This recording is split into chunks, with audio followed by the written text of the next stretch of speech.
Julio, bienvenido a los diálogos de literatura andaluza en red. Bien hallados, muchas gracias. Tu biografía memorial de disidencia sobre José Manuel Caballero Bonal, recientemente publicado por la Fundación José Manuel Lara, es un recorrido por su vida y por su obra, pero también un recorrido poético de su tiempo. Claro, trabajar sobre Caballero Bonal es trabajar sobre 88 años de vida y prácticamente 62 de poeta, ¿no? No se puede uno escapar a contextualizar en qué ámbito, en qué momento, en cada momento, en qué estaba la poesía española de su tiempo, porque además él es un poeta muy representativo desde el principio, no tanto porque él digamos que procure estar a la moda, todo lo contrario, él es muy reacio a las modas poéticas, sino porque en su poesía se trasluce muy bien la pulsión de la sociedad española de su tiempo.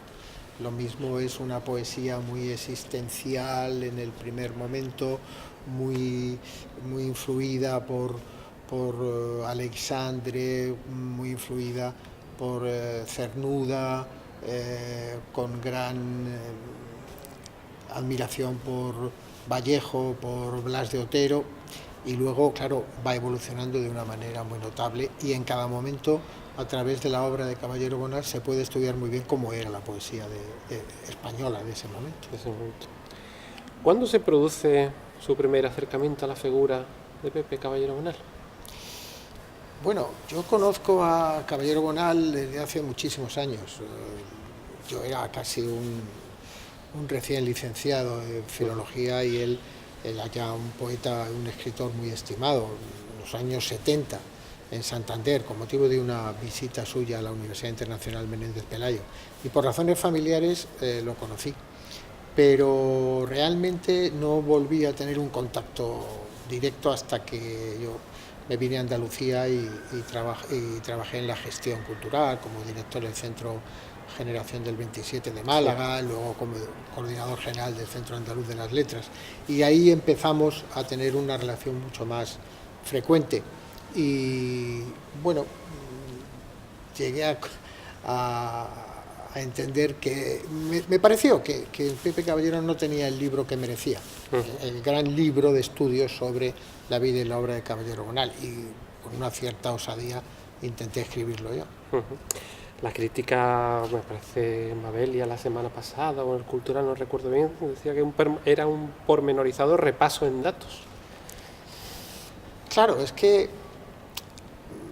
yo afronto una biografía quizá un poco al modo anglosajón, pormenorizado, analizando el personaje, las circunstancias que lo rodean, sus hechos, sus obras, etcétera, intentando dar una respuesta global. A mí no me sirve un anecdotario. Y yo he trabajado sobre Pepe Caballero como si hiciera una biografía de Góngora o de Quevedo. Hay con esa lejanía también. Intentando una cierta distancia, que no es fácil, porque cuando uno tiene una gran admiración por un autor, pues la distancia no es muy fácil, pero por lo menos intentándola, ¿no? Y sobre todo con mucha minuciosidad. Y luego yo creo que los recuerdos de una vida, la memoria de una vida, siempre adultera, siempre criba, va dejando cosas fuera. Entonces hay que ir a las fuentes originales y quizá ahí, claro, mi condición de investigador, de filólogo, se evidencia mucho. Hay que ir a las fuentes para ver qué decía en aquel momento de las cosas, o qué decían de él, o qué hizo, ¿no? Y eso está en los archivos y en la hemeroteca. Y he consultado muchos archivos buscando la documentación oficial que fuera marcando los hitos de su vida, y he consultado mucha hemeroteca para ver lo que hizo y lo que se decía. Eso se refleja bien en el amplio, las notas finales que complementan la lectura del libro, ¿no? Claro, he querido sacarlas al final para no estorbar mucho, porque a veces los investigadores, los universitarios, tenemos la manía de poner muchas notas al pie de página para demostrar que lo que decimos es verdad, y debe haber una presunción de veracidad en nuestra obra, pero eso normalmente es muy trabajoso para un lector que lo que quiere es saber la vida de un personaje, no tanto el lugar donde se ha tomado tal dato, ¿no? Sí. Ahora, para salvaguardar, lógicamente, el carácter científico de la obra, he puesto todas las notas al final y ahí está, bueno, citados todos los periódicos que he consultado, incluso las cartas, porque a mí me parece también, yo soy muy decidido partidario del empleo de los epistolarios, de las correspondencias para la historia literaria. Yo creo que la carta fija en un momento, como ese ámbar que fija un fósil, un mosquito fósil durante millones de años. ¿no? Esta generación del 50 además es muy proclive al carteo y a... Todavía sí, yo creo que es de las últimas generaciones proclive al carteo. Luego, claro, él tenía muchos amigos fuera de Madrid, él vivía en Madrid, tenía muchos amigos fuera de Madrid, o él viajaba a lugares alejados, ¿no? Y era un tiempo en que todavía, los más jóvenes no os acordáis, todavía para hablar desde Madrid a Barcelona había que esperar 4 horas de demora, y a telefonista había que pedir a una señorita o señora que trabajaba, normalmente eran mujeres siempre, y te decían, su conferencia tiene 4 horas de demora, y había que estar 4 horas esperando a que te conectaran por teléfono. Era más rápido casi escribir la carta, echarla, y le llegaba casi antes de poder tener la conferencia. Y luego había muchas cosas que por teléfono, todavía en aquel momento, sabiendo que tenías una telefonista ahí en medio, pues no se decían, ¿no? Y aunque en las cartas se decía todo de una manera bastante críptica, pero se entendían, era más seguro la carta que el teléfono. Bueno, en definitiva, he utilizado documentación de archivos, he utilizado mucha prensa, porque además él ha sido uno de los escritores que más entrevistas ha concedido a lo largo de su vida. Son cientos y cientos de entrevistas, y he consultado las cartas con gente como Barral, como Ángel González, con, no sé, Gil de Viedma, en fin, toda la gente de su generación y de otras generaciones, Alexandre, Damaso Alonso, Gerardo Diego, Rafael Alberti, etcétera. ¿Hasta qué punto, en su opinión, está reconocida la figura de Caballero Bonal en el mundo hispánico y en el internacional? Bueno, yo creo que hoy en día sí, está plenamente reconocido. Sobre todo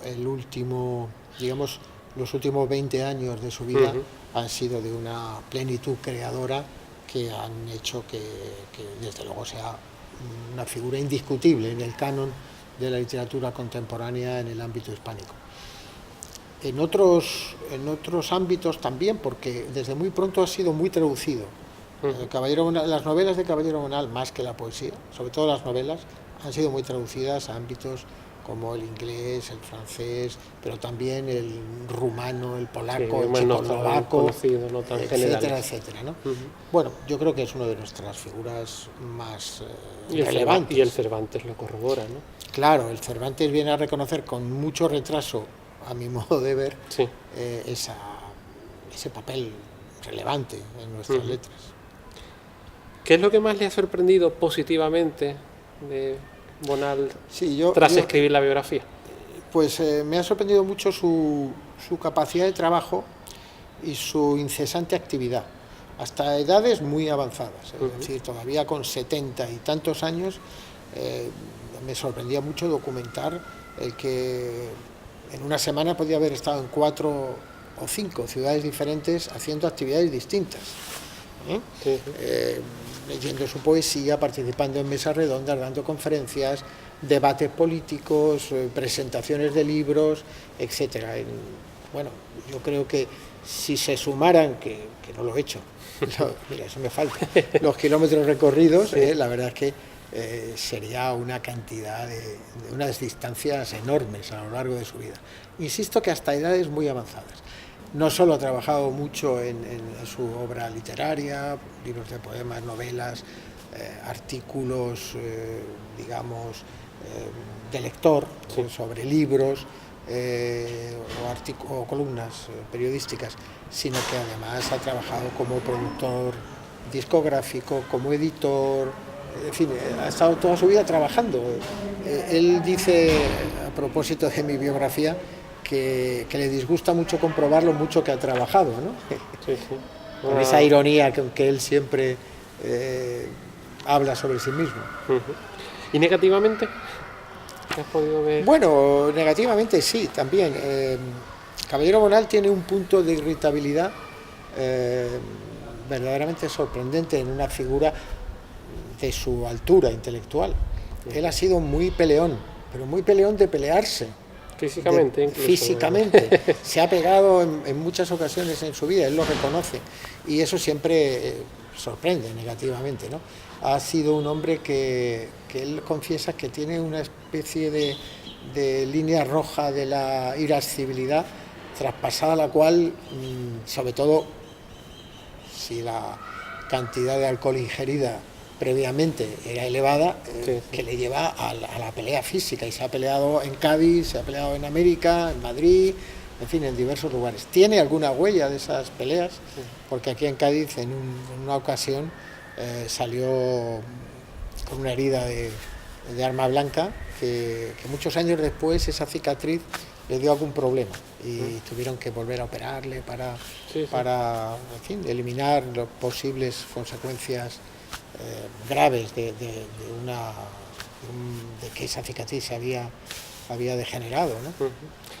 Respecto de la memoria que has hablado, tan importante en la obra de Pepe Caballero Bonal, ¿ha sido importante sus 2 tomos de memorias para la elaboración? Sí, de tu claro, libro? claro, porque me ha evitado, y sobre todo le ha evitado a él, largas entrevistas, porque normalmente cuando se hace una biografía con un autor, de un autor vivo, lo cual tiene sus aspectos positivos, aspectos no peculiares, en mi caso todos positivos, desde luego, pero normalmente pues hay que hacer que él mismo cuente lo que recuerda y luego contrastarlo con recuerdos de otros familiares o amigos. En su caso se ha evitado estas largas parrafadas porque ya había escrito lo que recordaba o lo que quería recordar en sus memorias. Entonces me han servido muy bien de pauta general. Pero también termina en el año 75, o sea que... No, termina en el año 75, con lo cual quedaban 38 años, que no es poco por investigar, pero sobre todo también es que cuando él escribió esos 2 maravillosos libros, que luego refundió en uno, en la novela de la memoria, él escribió unas memorias, es decir, lo que estaba en su memoria. No abrió el cajón para sacar los documentos que todos guardamos en casa, pasaportes, etcétera. Ese cajón que sí abrió para mí, con lo cual yo he contado con la documentación personal que me permitía ir fechando sobre todo, poniendo un poquito de orden en el laberinto cronológico que son sus memorias. Porque la memoria normalmente es una maravillosa potencia que recuerda lo que quiere, cómo quiere, cuando quiere y en el orden que quiere. Y no siempre, cuando Caballero Bonal dice en sus memorias, después de ese verano llegó Borges a Madrid y cuenta su relación con Borges, claro, después de ese verano sí, pero 4 años más tarde. Entonces, porque estuvo viviendo 3 años en Colombia, ¿no? Bueno, él dice que vivió 3 años en Colombia, vivió 2. Y eso está muy documentado. Él conservaba todavía el billete del barco que le trajo, final, que era en diciembre del año 61. Y sin embargo, él siempre suele decir que estuvo del 60 al 62 3 cursos en Colombia, y no es cierto. La memoria. La memoria.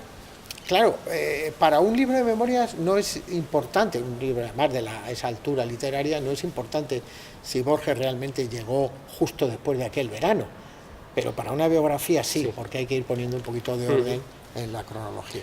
Una biografía que bien podía haberse llamado también Confieso que he bebido. Bueno, él lo ha confesado, claro, él tiene un artículo muy bonito sobre su generación de bebedores.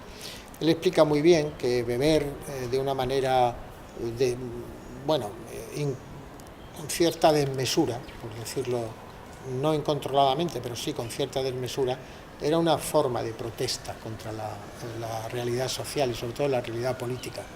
Transgredir la norma social de lo correcto, de lo que estaba bien visto, y pasar al lado oscuro de lo mal visto, era una forma de protesta generacional contra el régimen, ¿no? Romper de alguna forma las costumbres sociales, lo que estaba generalmente establecido, ¿no? Y han bebido mucho, todos. Esa generación del 50. Han bebido mucho casi hasta el suicidio, ¿no? Él no, él ha sido el que hubo una época en los 50 muy mala, él llegó a enfermar con una grave depresión y el deterioro físico que tuvo fue muy grande, hasta el punto de que en una ocasión tuvo que volver a Jerez a visitar a sus padres para tranquilizar a su madre, porque le había visto una conocida de su madre, jerezana, en Madrid, y lo había encontrado tan mal, con un aspecto tan malo, que la madre se alarmó mucho, entonces tuvo que ir a tranquilizarla, a que le viera, etcétera, etcétera. Pero él es casi el que mejor ha resistido el paso del tiempo, es el superviviente de esa generación realmente. Todavía Francisco Brines está felizmente vivo, pero es unos cuantos años, creo que son 7 años más joven, sí. Pero de los de su misma edad, desde luego, él es el gran superviviente. Sí. Hay una frase de Caballero Bonal que me interesa mucho. Es un escritor, es por encima de todo un fabulador, y en todo lo que haga debe prevalecer la literatura. ¿Esta frase puede resumir su poética? Que es mucho más amplia y mucho más compleja. Pero... Es que es muy difícil resumir su poética. Sí, en el sentido de que la poesía, y yo creo que la obra de todos los escritores, parte de experiencias personales, experiencias vividas o experiencias incluso de lectura, que también es una forma de experiencia, la lectura, sí, sí. O la experiencia de la imaginación, que es otra potencia del alma personal del escritor, ¿no? Pero en su caso, la experiencia personal nunca se ha traducido directamente a la obra literaria, siempre ha pasado por ese crisol que es el lenguaje. Entonces su obra siempre es una experiencia del lenguaje, hecha en el lenguaje, y el lenguaje transmuta, y en este caso yo creo que él, cuando dice que es siempre un fabulador, se está refiriendo a esa transmutación que a través del lenguaje se produce sobre la experiencia personal, digamos, vivida, ¿no? Sí. En ese sentido sí creo que puede compendiar un poco su actitud poética. ¿Es muy perfeccionista? Bueno, esa búsqueda del lenguaje, de la perfección, o lo más cercano a... Sí, contaré una anécdota. Yo estoy preparando ahora una edición de 2 de sus libros. Uno de ellos, Descrédito del héroe, ha sido editado varias veces. Todas y cada una de las ediciones presentan modificaciones, lo que nosotros llamamos variantes, todas. Y hace poco, el otro día, me preguntó, oye, ¿te interesa que te mande yo el texto que tengo pasado a limpio de la última vez que hicimos, que se publicó? Y yo la verdad es que ya tenía el texto depurado, pero obviamente le dije, sí, envíamelo.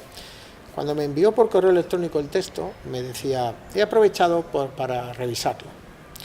Y cuando lo he cotejado he visto que hay otras nuevas variantes, no muchas, pequeñas, pero ha eliminado un adverbio, ha añadido un adjetivo en un momento determinado. Ese es el perfeccionismo del lenguaje de Caballero Bonal. Él le pide a un poema la seducción verbal, el lenguaje, siempre el lenguaje, esa búsqueda de la perfección, ¿no?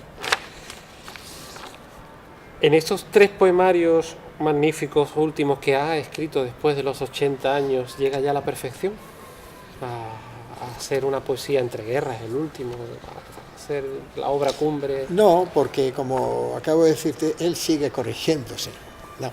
Bueno, son 3 extraordinarios libros. Hay que tener en cuenta que los escritores, por muy grandes que sean, cuando llegan al final de su vida, bueno, como todas las facultades, también la facultad creadora se resiente del deterioro que produce el tiempo, ¿no? Hay ejemplos magníficos de poetas que, si hubieran obviado escribir sus últimos trabajos, su obra en general no solo no hubiera sufrido menoscabo, sino que hubiera ganado bastante, ¿no? Y no tengo inconveniente en mencionar a Jorge Guillén, cuyo último libro sobra, o Rafael Alberti, cuyos últimos años creadores, los últimos, porque todavía Versos sueltos de cada día es un magnífico libro, ¿no? Pero en general esto ocurre. En el caso de Caballero Bonal es todo lo contrario. Todo. Es decir, los 3 últimos libros, Manual de infractores, La noche no tiene paredes y Entreguerras, son magníficos libros. Después de cada uno de ellos siempre ha dicho, bueno, ya no escribiré más libros, este es el último, ya solo algún poema que suelto, pero y cuando después de Entreguerras dijo lo mismo, yo pensé, habrá otro libro, y está escribiendo otro libro, ¿Sí? que se publicará en la primavera que viene, lo cual nos da una lección de vitalidad, de gran energía creadora, sí. ¿No? Bueno, Entreguerras es un libro que a mí me parece fascinante. Es un libro discutido porque es una apuesta estética por una vuelta al barroquismo, al barroco como concepto, y por una búsqueda de ese lenguaje depurado, elaborado, en donde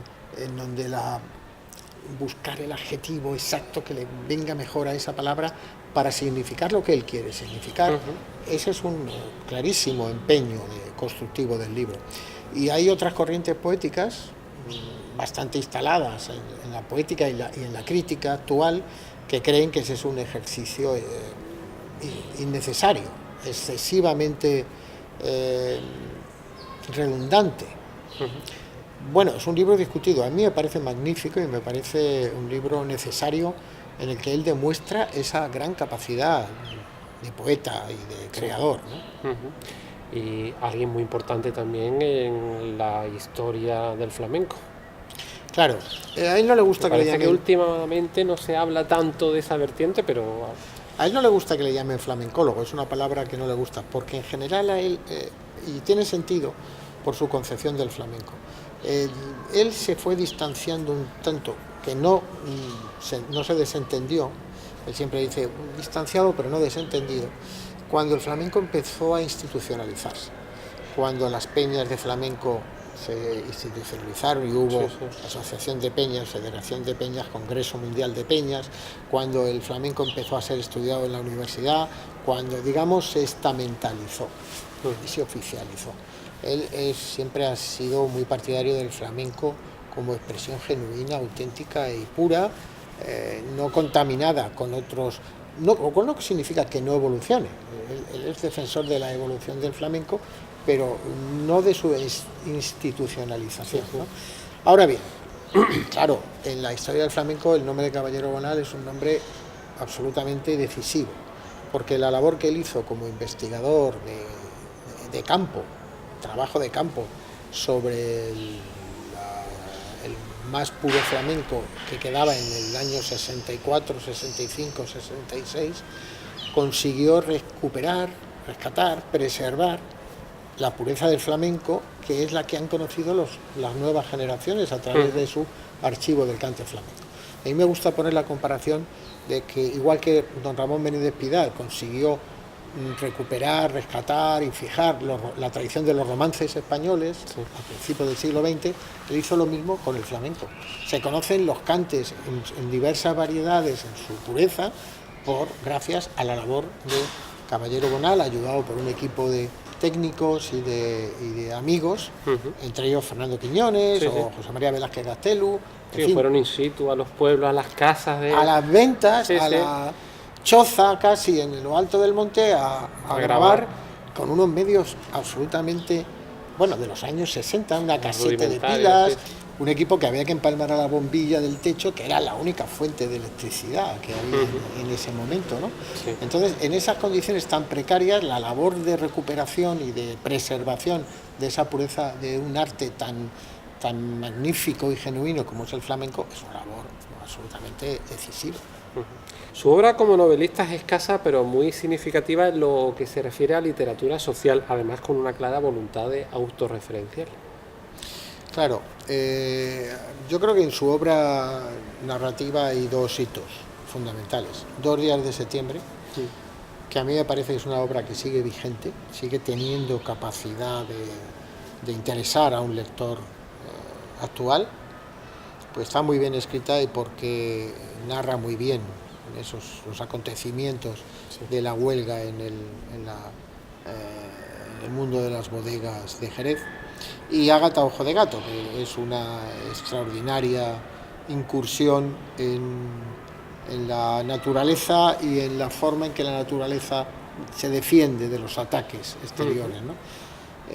Y claro, con un lenguaje extraordinario, y en el que se trasluce muy bien la condición de poeta, que es ante todo Caballero Bonal.